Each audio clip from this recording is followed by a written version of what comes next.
ಮೈಸೂರು ಪ್ರವಾಸದಲ್ಲಿರುವಂತಹ ರಾಹುಲ್ ಗಾಂಧಿ ಮತ್ತೊಂದು ಎಡವಟ್ಟನ್ನ ಮಾಡಿಕೊಂಡಿದ್ದಾರೆ. ಬಗ್ಗೆ ಬ್ರೇಕಿಂಗ್ ನ್ಯೂಸ್ ಲಭ್ಯವಾಗಿದೆ.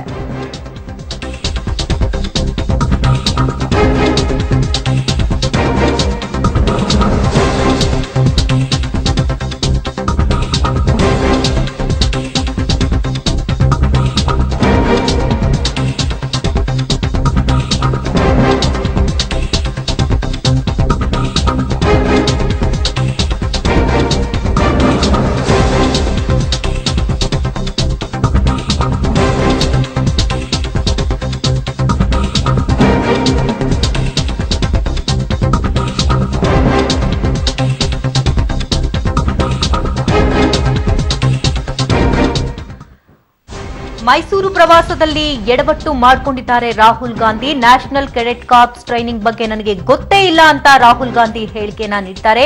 ಎನ್ಸಿಸಿ ಸಿ ಸರ್ಟಿಫಿಕೇಟ್ ಪಡೆದವರಿಗೆ ಏನ್ ಕೊಡ್ತೀರಾ ಅಂತ ವಿದ್ಯಾರ್ಥಿನಿ ಕೇಳಿದ್ದಾರೆ. ನನಗೆ ಎನ್ಸಿಸಿ ಟ್ರೈನಿಂಗ್ ಬಗ್ಗೆ ಅಷ್ಟೇನು ಮಾಹಿತಿ ಇಲ್ಲ ಅಂತ ರಾಹುಲ್ ಗಾಂಧಿ ಹೇಳಿದ್ದಾರೆ. ಇನ್ನು ರಾಹುಲ್ ಗಾಂಧಿ ಉತ್ತರಕ್ಕೆ ಸಾಮಾಜಿಕ ಜಾಲತಾಣದಲ್ಲಿ ವ್ಯಾಪಕ ಟೀಕೆಗಳು ಕೂಡ ವ್ಯಕ್ತ ಆಗ್ತಾ ಇದೆ. ಎನ್ಸಿಸಿ ಬಗ್ಗೆ ಗೊತ್ತಿಲ್ಲದೆ ಇರೋರು ದೇಶದ ಪ್ರಧಾನಿ ಹೇಗಾಗ್ತಾರೆ ಅಂತ ಈಗಾಗಲೇ ಸಾಮಾಜಿಕ ಜಾಲತಾಣಗಳಲ್ಲಿ ಟ್ರಾಲ್ ಕೂಡ ಆಗ್ತಾ ಇದೆ. ಎನ್ಸಿಸಿ ಅಂದ್ರೆ ನ್ಯಾಷನಲ್ ಕಾಂಗ್ರೆಸ್ ಕಮಿಟಿ ಅಲ್ಲ, ನ್ಯಾಷನಲ್ ಕೆಡೆಟ್ ಕಾರ್ಪ್ಸ್ ಅಂತ ಈಗಾಗಲೇ ಜಾಲತಾಣಗಳಲ್ಲಿ ವ್ಯಾಪಕ ಟೀಕೆಗೆ ಗುರಿಯಾಗಿದ್ದಾರೆ. ಹೀಗಂತ ಎಐಸಿಸಿ ಅಧ್ಯಕ್ಷರಿಗೆ ಪಾಠವನ್ನ ಮಾಡ್ತಾ ಇದ್ದಾರೆ ಸೋಷಿಯಲ್ ಮೀಡಿಯಾ ಮಂದಿ.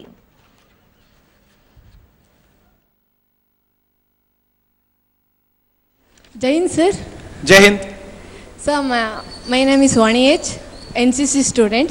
After the passing the C certificate in NCC, so what you want to give a facilities sir or benefits to us NCC cadets sir? What benefits do I want to give you? Ha sir.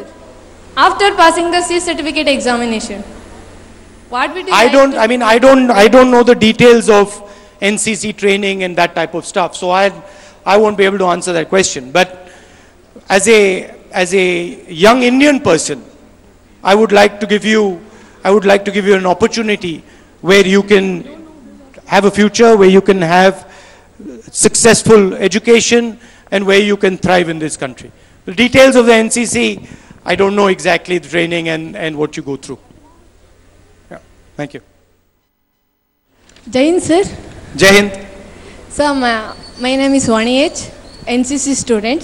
After the passing the C certificate in NCC, so what you want to give a facilities sir or benefits to us NCC cadets sir?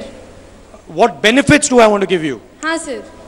After passing the C certificate examination, what would you I don't know the details of NCC training and that type of stuff, so I won't be able to answer that question. But as a young Indian person, I would like to give you an opportunity where you can have a future, where you can have successful education, and where you can thrive in this country.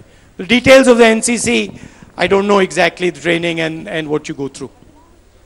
Yeah, thank you. Jai Hind sir. Yes, ಈಗಾಗಲೇ ರಾಹುಲ್ ಗಾಂಧಿ ಎಡವಟ್ಟುಗಳನ್ನ ಮಾಡ್ಕೊಂಡಿರೋದು ಒಂದೆರಡಲ್ಲ. ಈಗಾಗಲೇ ಈ ಹಿಂದಿನೂ ಕೂಡ ವಿದ್ಯಾರ್ಥಿಗಳೊಂದಿಗೆ ಈ ರೀತಿಯಾಗಿ ಎಡವಟ್ಟನ್ನ ಮಾಡ್ಕೊಂಡಿದ್ರು. ಈಗ ಮತ್ತೊಂದು ಎಡವಟ್ಟನ್ನ ಮಾಡ್ಕೊಂಡಿದ್ದಾರೆ. ಮೈಸೂರು ಪ್ರವಾಸದಲ್ಲಿ ರಾಹುಲ್ ಗಾಂಧಿ ಇದ್ದಾರೆ. ನ್ಯಾಷನಲ್ ಕೆಡೆಟ್ ಕಾರ್ಪ್ಸ್ ಟ್ರೈನಿಂಗ್ ಬಗ್ಗೆ ನನಗೆ ಗೊತ್ತೇ ಇಲ್ಲ ಅಂತ ವಿದ್ಯಾರ್ಥಿನಿ ಕೇಳಿದಂತಹ ಪ್ರಶ್ನೆಗೆ ರಾಹುಲ್ ಗಾಂಧಿ ಹೇಳಿದ್ದಾರೆ. ಎನ್ಸಿಸಿ ಸರ್ಟಿಫಿಕೇಟ್ ಪಡೆದವರಿಗೆ ಯಾವ ರೀತಿ ಸೌಲಭ್ಯವನ್ನ ಕೊಡ್ತೀರಾ, ಯಾವ ರೀತಿ ಬೆನಿಫಿಟ್ಸ್ ಕೊಡ್ತೀರಾ ಅಂತ ವಿದ್ಯಾರ್ಥಿನಿ ಪ್ರಶ್ನೆಯನ್ನ ಕೇಳಿದ್ದಾಳೆ ರಾಹುಲ್ ಗಾಂಧಿಗೆ. ಆದ್ರೆ ರಾಹುಲ್ ಗಾಂಧಿ ಇದಕ್ಕೆ ಉತ್ತರಿಸಿದಂತಹ ಉತ್ತರವನ್ನ ನೋಡಿ ವಿದ್ಯಾರ್ಥಿನಿಯರು ಕೂಡ ಒಂದು ರೀತಿ ಕಂಗಾಲಾಗಿದ್ದಾರೆ. ಎನ್ಸಿಸಿ ಟ್ರೈನಿಂಗ್ ಬಗ್ಗೆ ನನಗೆ ಅಷ್ಟು ಮಾಹಿತಿ ಇಲ್ಲ ಅಂತ ರಾಹುಲ್ ಗಾಂಧಿ ಹೇಳಿದ್ದಾರೆ. ರಾಹುಲ್ ಗಾಂಧಿ ಉತ್ತರಕ್ಕೆ ಈಗಾಗಲೇ ಸಾಮಾಜಿಕ ಜಾಲತಾಣದಲ್ಲಿ ವ್ಯಾಪಕ ಟೀಕೆಗೆ ಗುರಿಯಾಗಿದ್ದಾರೆ. ಈ ಬಗ್ಗೆ ಇನ್ನಷ್ಟು ಡೀಟೇಲ್ಸ್ ಅನ್ನು ಕೊಡ್ತಾರೆ ದೂರವಾಣಿ ಸಂಪರ್ಕದಲ್ಲಿ ನಮ್ಮ ಮೈಸೂರು ಪ್ರತಿನಿಧಿ ಕೆಪಿ ನಾಗರಾಜು. ಇವತ್ತಿನ ಸಂವಾದದಲ್ಲಿ ಈಗಾಗಲೇ ಎನ್ಸಿಸಿ ಸ್ಟೂಡೆಂಟ್ಸ್ಗಳು ಕೇಳಿದಂತಹ ಪ್ರಶ್ನೆಗೆ ಆ ವಿದ್ಯಾರ್ಥಿನಿ ಪ್ರಮುಖವಾಗಿ ಸಿ ಸರ್ಟಿಫಿಕೇಟ್ ಪಡೆದವರಿಗೆ ಏನೆಲ್ಲ ಬೆನಿಫಿಟ್ಸ್ ಕೊಡ್ತೀರಾ ಅಂತ ಅಂದಿದ್ದಕ್ಕೆ ರಾಹುಲ್ ಗಾಂಧಿ ಏನ್ ಉತ್ತರ ಕೊಟ್ರು ಅಂತ.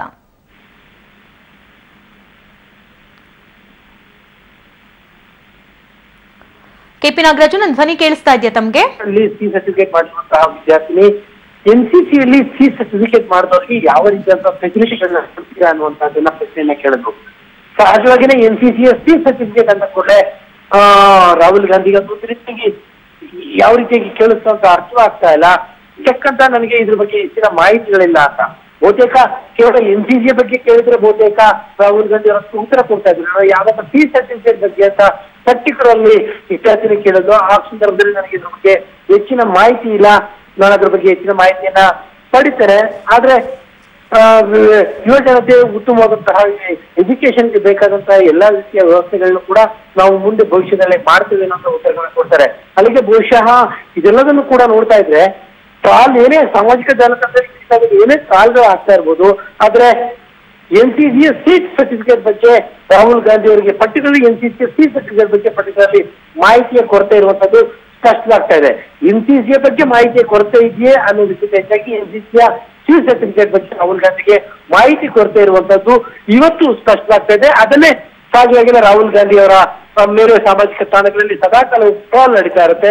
ಇವತ್ತು ಈ ವಿಚಾರದಲ್ಲಿ ಈಗ ಟ್ರಾಲ್ ಶುರುವಾಗಿರುವಂತಹದ್ದು. ಶಕುಂತಲಾ, ಎಸ್, ಈಗ ಉದ್ಯೋಗದ ವಿಚಾರವಾಗಿ ಈಗಾಗಲೇ ಬಿಜೆಪಿನ ಟೀಕೆ ಮಾಡ್ತಾನೆ ಇರ್ತಾರೆ. ಯೂತ್ಗೆ ನಾನು ಯಾವಾಗ್ಲೂ ಸಪೋರ್ಟ್ ಮಾಡ್ತೀನಿ ಅಂತ ಹೇಳ್ತಿರ್ತಾರೆ. ಸೊ ಈ ರೀತಿ ಸಾಮಾನ್ಯ ಜ್ಞಾನನು ಇಲ್ಲದೆ ಹೋಯ್ತಾ ಪ್ರಧಾನಿ ಆಗ್ಬೇಕು ಅಂತ ಕನ್ಸ್ ಕಾಣ್ತಾ ಇರೋರ್ಗೆ ಅಂತ?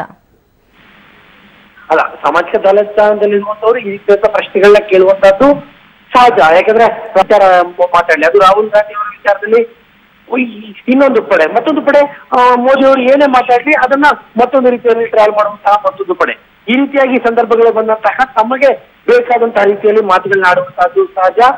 ಅದೇ ರೀತಿಯಾಗಿ ಇವತ್ತು ಕೂಡ ರಾಹುಲ್ ಗಾಂಧಿ ಅವರು ಈ ರೀತಿಯಾದ ಟ್ರಾಲ್ಗೆ ಒಳಗಾಗಿರುವಂತಹದ್ದು. ಏನಂದ್ರೆ ನಾನು ಆಗ್ಲೇ ಹೇಳ್ತಾ ಇದ್ದೆ ಶಕುಂತಲಾ, NCC ಬಗ್ಗೆ ಆ ವಿದ್ಯಾರ್ಥಿನಿ ಕೇಳಿದ, NCC ಸಿ ಸರ್ಟಿಫಿಕೇಟ್ ಪಠ್ಯದಲ್ಲಿ ಆ ವಿದ್ಯಾರ್ಥಿನಿ ಕೇಳಿದಾಗ ಒಂದು ರೀತಿಯಾದ ಗಾಬರಿಯನ್ನ ರಾಹುಲ್ ಗಾಂಧಿ ಅವರು ವ್ಯಕ್ತಪಡ್ತಾರೆ. ನೀವು ಅದನ್ನ ವಿಡಿಯೋದಲ್ಲಿ ಕೂಡ ನೋಡ್ಬೋದು.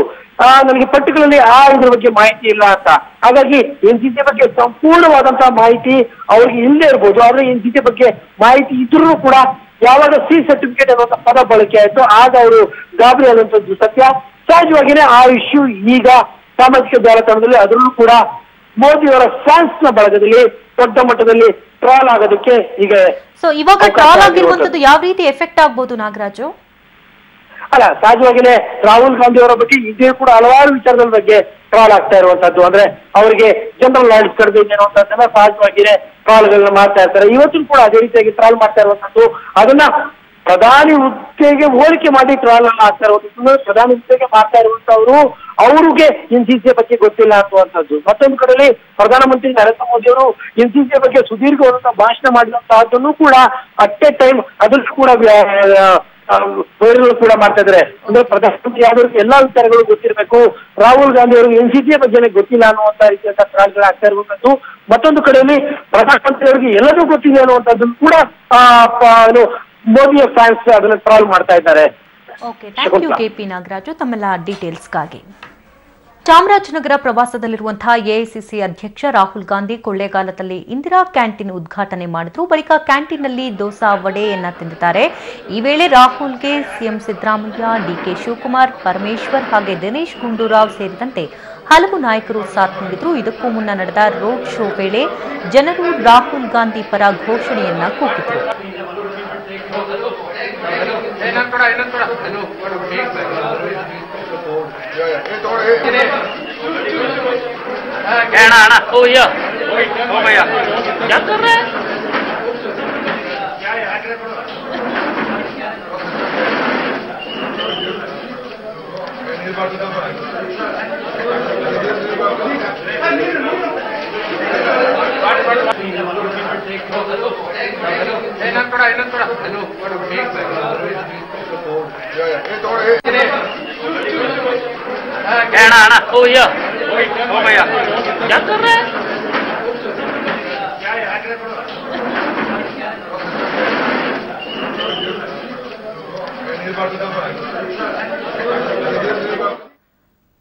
ಜಮೀರ್ ಅಹ್ಮದ್ ಅಂಡ್ ಟೀಮ್ ವಿರುದ್ಧ HD ಕುಮಾರಸ್ವಾಮಿ ತಮ್ಮ ಸಿಟ್ಟನ್ನ ಹೊರಹಾಕಿದ್ದಾರೆ. ಆನೇಕಲ್ನಲ್ಲಿ ಮಾತನಾಡಿದ ಅವರು ಜಮೀರ್ ಹೇಳಿಕೆಗೆ ಟಾಂಗ್ ನೀಡಿದ್ರು.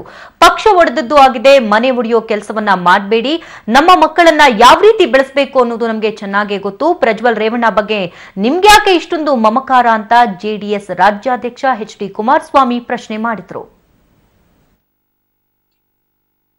ಮನೆ ಹೊಡೆಯೋ ಕೆಲಸ ನಾವೇನ್ ಮಾಡೋಣ, ಅವರೇ ಮಾಡ್ಕೊತಾವ್ರೆ ಕುಮಾರಸ್ವಾಮಿ ಅವರೇನೆ. ನಾವೇನ್ ಮಾಡೋ ಅವಶ್ಯಕತೆ ಇಲ್ಲ. ಅವ್ರು ಏನ್ ಹೇಳವ್ರೆ ಅಂತಂದ್ರೆ ಅವ್ರ ಮಗನ್ನೇ ಸಹಿಸ್ಕೊಳಕ್ ಆಗದೆ ಇರೋರು ನಮ್ಮನ್ ಸಹಿಸ್ಕೊತಿದ್ರ ಅಂತ ಹೇಳಿ ಹೇಳೋರು ಜಮೀರಣ್ಣ ಅವ್ರು ಅಷ್ಟೇನೆ. ಪ್ರಜ್ವಲ್ ರೇವಣ್ಣ ಅವ್ರಿಗೆ ಅಲ್ಲಿ ಅವ್ರು ಕೇಳಿದ ಕಡೆ ಅವ್ರ ಟಿಕೆಟ್ ಕೊಟ್ಬಿಟ್ರೆ ಅವಾಗ ಮನೆ ಹೊಡೆಯೋದಿಲ್ಲ, ಏನ್ ಮನೆ ಒಗ್ಗಟ್ಟಾಗೆ ಇರ್ತದಪ್ಪ. ಕುಮಾರಸ್ವಾಮಿ ಅವ್ರ ಮನ್ಸಲ್ಲಿರ್ತಕ್ಕಂಥ ಭಾವನೆಗಳನ್ನ ವ್ಯಕ್ತಪಡಿಸಿದ್ದಾರೆ ಅಷ್ಟೇ ಜಮೀರ್ ಅವರು. ಅವ್ರು ಕೊಡೋದು, ಟಿಕೆಟ್ ಕೊಡೋದು ಬಿಡೋದು, ಅವ್ರ ಮನೇನ ಕಟ್ಕೊಳ್ಳೋದು ಬಿಡೋದು ಅವ್ರಿಗೆ ಸೇರಿದ್ದು, ನಮ್ಗೋದಕ್ಕೆ ಸಂಬಂಧ ಇಲ್ಲ. ಆದ್ರೆ ಆ ಒಂದು ಅರ್ಥದಲ್ಲಿ ಹೇಳಿದಾರೆ ಅಷ್ಟೇ. ಅವ್ರನ್ನೇ ಸಹಿಸ್ಕೊಳ್ಳಲ್ಲ ಮಕ್ಕಳನ್ನೇ ಅವರು, ಇನ್ ನಮ್ಮನ್ನ ಸಹಿಸ್ಕೋತಾರ ಅಂತ ಅಷ್ಟೇ. ಹಳೆ ವಿಶ್ವಾಸವಾಗಿದ್ವಲ್ಲ 16 ವರ್ಷ, ನಾವು ನಾನು ವೈಯಕ್ತಿಕವಾಗಿ ನಾನೇನು ಕೆಣಕಕ್ಕೆ ಹೋಗಿಲ್ಲ, ವಿಚಾರಣೆ ಮಾತಾಡಿಲ್ಲ ನಾನು. ಅವ್ರಿಗೆ ಯಾಕೆ ನಮ್ಮನೆ ಹೊಡಿತೀವೋ ಒಟ್ಟಾಗಿರ್ತೀವೋ ಅವ್ರಿಗೆ ಯಾಕೆ ಅದ್ರ ಚಿಂತೆ? ದೇವೇಗೌಡರಿಗೆ ಹೇಳ್ತಿದ್ರು ಕುಮಾರಸ್ವಾಮಿ ನಮ್ ಜೊತೆ ಬಿಟ್ಬಿಡಿ, ನೀವೇನೋ ಮಾಡಲ್ಲ ನಾವು ಮಾಡ್ತೀವಿ ಅಂತ. ಈಗ ಪ್ರಜ್ವಲ್ ರೇವಣ್ಣ ಅವರನ್ನ ನಮ್ ಜೊತೆ ಬಂದ್ರೆ ನಾವು ಕಾಂಗ್ರೆಸ್ ಬಂದ್ರೆ ಒಳ್ಳೇದು, ತುಂಬಾ ದುಡಿತಾರೆ ಅಂತ ಹೇಳಿಕೆಯನ್ನು ಕೊಟ್ಟು ನಾವೇನೋ ಪ್ರಜ್ವಲ್ ರೇವಣ್ಣ ತುಳಿಕೆ ಹೊಟ್ಟಿದೀವಿ ಅಂತ ಏನೋ ಹೇಳಿಕೆ ಕೊಟ್ಟವರಲ್ಲ, ಅದರ ಹಿನ್ನೆಲೆಯಲ್ಲಿ ಹೇಳಿದೀನಿ. ನಮ್ಮನೆ ಉಸ್ಬಾರಿ ಅವ್ರಿಗೆ ಯಾಕೆ, ನಮ್ಮನೆ ಏನಿದೆ ನಾವು ಸೆಟ್ರೇಟ್ ಮಾಡ್ಕೊತೀವಿ, ಅವ್ರ ಯಾಕೆ ಅದ್ರ ಚಿಂತೆ? ಆ ಹಿನ್ನೆಲೆ ಒಳಗೆ ಹೇಳಿದೀನಿ. ಇವೆಲ್ಲ ನೋಡಿದೀನಿ ಹತ್ತಿರದಿಂದ ಇವ್ರದೆಲ್ಲ ಕತೆಗಳನ್ನ. ಇವರಿಗೆ ಈಗ ಆಯ್ತು, ಉಂಡಾಯ್ತು, ಕೊಂಡಾಯ್ತು, ಹೋಗವ್ರೆ. ಪದೇ ಪದೇ ನಮ್ಮ ಪಕ್ಷದ ಬಗ್ಗೆ ಚರ್ಚೆ ಮಾಡೋದು ಅನಾವಶ್ಯಕ ಅವರಿಗೆ. ನನ್ನ ಕುಟುಂಬದ ಬಗ್ಗೆ, ಯಾಕೆಂದ್ರೆ ಪಕ್ಷ ಹೊಡೆದಾಗಿದೆ, ಕುಟುಂಬ ಒಡೆಯ ಕೆಲಸ ಯಾಕೆ ಮಾಡ್ತೀರಿ ಅಂತ ಹೇಳಿದೀನಿ. ರಾಮನಗರದಲ್ಲಿ ಮತ್ತೆ ಚಿರತೆ ಪ್ರತ್ಯಕ್ಷವಾಗಿದೆ. ಕೂಟಗಲ್ ಗ್ರಾಮದ ಶಿವನಂಜಯ್ಯ ಎಂಬುವರ ಮನೆ ಬಳಿ ಚಿರತೆ ಓಡಾಡ್ತಾ ಇರುವಂತಹ ದೃಶ್ಯ ಸಿಸಿಟಿವಿಯಲ್ಲಿ ಸೆರೆ ಸಿಕ್ಕಿದೆ. ಅಷ್ಟೇ ಅಲ್ಲ, ಮನೆಯ ಗೇಟ್ ಮುಂಭಾಗ ಸಹ ಬಂದಿರುವಂತಹ ದೃಶ್ಯ ಕೂಡ ಸೆರೆಯಾಗಿದೆ. ಈ ದೃಶ್ಯವನ್ನ ಕಂಡಂತಹ ಮನೆಯ ಮಾಲೀಕರು ಹಾಗೂ ಗ್ರಾಮಸ್ಥರು ಬೆಚ್ಚಿ ಬಿದ್ದಿದ್ದಾರೆ. ಇನ್ನು ಗ್ರಾಮದಲ್ಲಿ ಪದೇ ಪದೇ ಚಿರತೆಗಳು ಕಾಣಿಸಿಕೊಳ್ತಾ ಇದೆ. ಕೂಡಲೇ ಅರಣ್ಯ ಇಲಾಖೆ ಅಧಿಕಾರಿಗಳು ಚಿರತೆಯನ್ನ ಸೆರೆ ಹಿಡಿಯುವಂತೆ ಗ್ರಾಮಸ್ಥರು ಆಗ್ರಹಿಸಿದ್ದಾರೆ.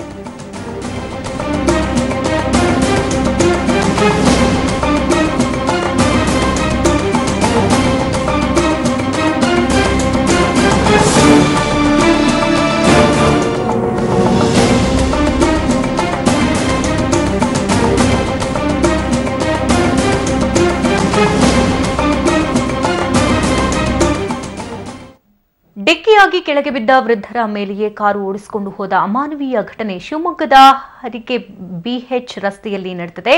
ಹರಿಕೆ ವಾಸಿ 72 ವರ್ಷದ ಕೃಷ್ಣಮೂರ್ತಿ ಈ ಘಟನೆಯಲ್ಲಿ ತೀವ್ರವಾಗಿ ಗಾಯಗೊಂಡು ಖಾಸಗಿ ಆಸ್ಪತ್ರೆಯಲ್ಲಿ ಚಿಕಿತ್ಸೆಯನ್ನ ಪಡಿತಾ ಇದ್ದಾರೆ. ಇನ್ನು ಕೃಷ್ಣಮೂರ್ತಿ ತಮ್ಮ ಮೊಮ್ಮಗ ಸಾತ್ವಿಕ್ ಜೊತೆಯಲ್ಲಿ ಮಲವಗೊಪ್ಪದಿಂದ ಶಿವಮೊಗ್ಗ ಕಡೆಗೆ ಟಿವಿಎಸ್ ಮೊಪೆಡ್ನಲ್ಲಿ ಬರ್ತಾ ಇರುವಾಗ ಈ ದುರ್ಘಟನೆ ಸಂಭವಿಸಿದೆ. ಇನ್ನು ಹಿಂದಿನಿಂದ ವೇಗವಾಗಿ ಬಂದಂತಹ ಕಾರು ಡಿಕ್ಕಿ ಹೊಡೆದಿದೆ. ಡಿಕ್ಕಿಯಾದ ರಭಸಕ್ಕೆ ಕೃಷ್ಣಮೂರ್ತಿ ಕಾರಿನ ಬ್ಯಾನೆಟ್ ಮೇಲೆ ಬಿದ್ದು ಕೆಳಗೆ ಉರುಳಿದ್ದಾರೆ. ಈ ಸಂದರ್ಭದಲ್ಲಿ ಕಾರು ನಿಲ್ಲಿಸದೆ ಬಿದ್ದವರ ಮೇಲೆಯೇ ಕಾರನ್ನು ಓಡಿಸಿಕೊಂಡು ಹೋಗಿದ್ದಾರೆ. ಇನ್ನು ಸಮೀಪದ ಸಿಸಿ ಕ್ಯಾಮೆರಾದಲ್ಲಿ ಈ ದೃಶ್ಯ ಸೆರೆಯಾಗಿದೆ. ಚಾಲಕನ ಈ ಅಮಾನುಷ ಕೃತ್ಯವನ್ನ ಕೃಷ್ಣಮೂರ್ತಿ ಮನೆಯವರು ಖಂಡಿಸಿದ್ದಾರೆ. ಈ ಪ್ರಕರಣ ಸಂಚಾರಿ ಠಾಣೆಯಲ್ಲಿ ದಾಖಲಾಗಿದೆ. ಇನ್ನು ಅಪಘಾತ ನಡೆಸಿ ನಿಲ್ಲಿಸದೆ ಹೋದ ಕಾರು ಚಾಲಕನ ಪತ್ತೆಗೆ ಕ್ರಮವನ್ನ ಕೈಗೊಂಡಿದ್ದಾರೆ.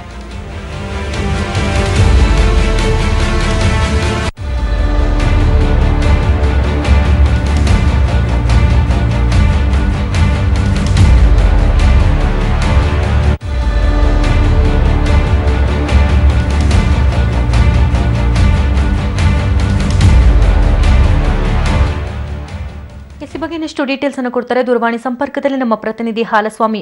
ಹಾಲಸ್ವಾಮಿ, ಮಾನವೀಯತೆನ ಮರೆತು ಈ ರೀತಿ ಕೃತ್ಯವನ್ನ ಮೆರೆದಿದ್ದಾರಲ್ಲ, ಯಾರು ಆತ ಅಂತ ಗೊತ್ತಾಗಿದೆ? ಈಗ ಕೃಷ್ಣಮೂರ್ತಿ ಅವರ ಆರೋಗ್ಯ ಹೇಗಿದೆ? ಕೃಷ್ಣಮೂರ್ತಿ ಅವರು ಐಸಿಯುನಲ್ಲಿ ಚಿಕಿತ್ಸೆ ಪಡಿತಾ ಇದ್ದಾರೆ. ಅವ್ರ ಸ್ಥಿತಿ ಇನ್ನೂ ಗಂಭೀರವಾಗಿದೆ. ಪೊಲೀಸರು ವೈದ್ಯರು ಅವರ ಆರೋಗ್ಯದ ಬಗ್ಗೆ ಇನ್ನು ಯಾವುದೇ ರೀತಿಯ ಖಚಿತವಾಗಿ ಹೇಳಕ್ ಸಾಧ್ಯ ಇಲ್ಲ, ಇನ್ನು ಟೈಮ್ ಬೇಕಾಗತ್ತೆ ಚೇತರಿಕೆ ಬಗ್ಗೆ ಅಂತ ಹೇಳಿದ್ದಾರೆ. ಇದೇ ಸಂದರ್ಭದಲ್ಲಿ ಆ ಅಪಘಾತ ಮಾಡಿ ನಿಲ್ಲಿಸ್ತಲೇ ಹೋಗಿರ್ತಕ್ಕಂಥ ಕಾರು ಎಲ್ಲಿದು ಅನ್ನೋದನ್ನ ಸಿಸಿ ಕ್ಯಾಮ್ರಾದಲ್ಲಿ ಸರಿಯಾಗಿರ್ತಕ್ಕಂಥ ದೃಶ್ಯಗಳನ್ನ ಆಧರಿಸಿ ಹಿಡಿಯುವಂತ ಪ್ರಯತ್ನ ಪೊಲೀಸರು ಮಾಡ್ತಾ ಇದ್ದಾರೆ. ಆದ್ರೆ ಈಗ ನಮಗೆ ಸಿಕ್ಕಿರ್ತಕ್ಕಂಥ ಈಗ ಪ್ಲೇ ಆಗ್ತಿರ್ತಕ್ಕಂಥ ವಿಡಿಯೋದಲ್ಲಿ ಆ ಕಾರಿನ ನಂಬರು ಸ್ಪಷ್ಟವಾಗಿ ಇದಾಗ್ತಾ ಇಲ್ಲ. ಆದ್ರೆ ಸ್ಥಳೀಯರು ಆ ಕಾರ್ ಡಿಕ್ಕಿ ಹೊಡೆದಾಗ KN19 ಅನ್ನೋದು ಒಂದು ಪ್ಲೇಟ್, ನಂಬರ್ ಪ್ಲೇಟಿನ ಒಂದು ಭಾಗ ಕಟ್ಟಾಗಿ ಬಿದ್ದಿದೆ.